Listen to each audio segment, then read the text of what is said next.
students, today we are going to learn about les nationalités, that is nationalities in French.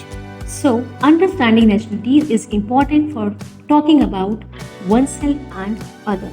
So let's explore how to express nationalities in French. Nationalities are typically formed by adding IENE or IENNE, then AIS or AISE. Now, for this topic, you have to understand one thing, that nationalities are also according to the gender. Yes, for example, it is Francais.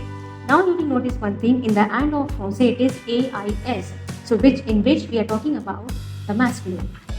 Now, if we are talking about a feminine, about a girl, then I will add E after AIS, which becomes as. So it is Francais, Française.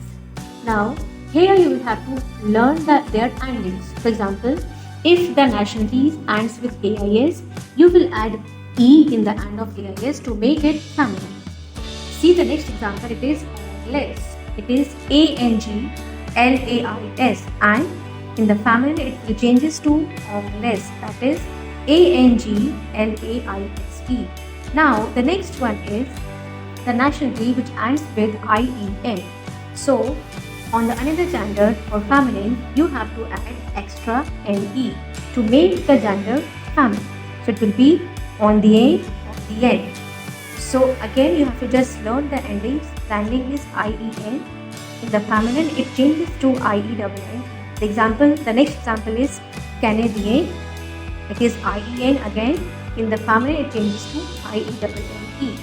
Now next it is Allemand, which is German boy, and if it is German girl it is Allemand. Again we will add E in the end to make it feminine. Now if the ending is OIS, then what we have to do? Again what we have to add E after S. So it is Chinois, CHINOIS, and it will be in feminine CHINOISE. Now at the last it is America. The ending is AIN, and for feminine it changes to American. It will be AINE. Now I hope you understand this, how you have to frame nationalities. Now one more thing you have to remember, if we are going to change these nationality into plural, for example I am saying they are Indians or boys are Indians. So the boys, definitely they are plural. So Indian is also going to be changed into plural, which become Indians. In the same manner, to change the nationality into plural, we have to add S, whether it is for masculine or whether it is for feminine. Right? So merci.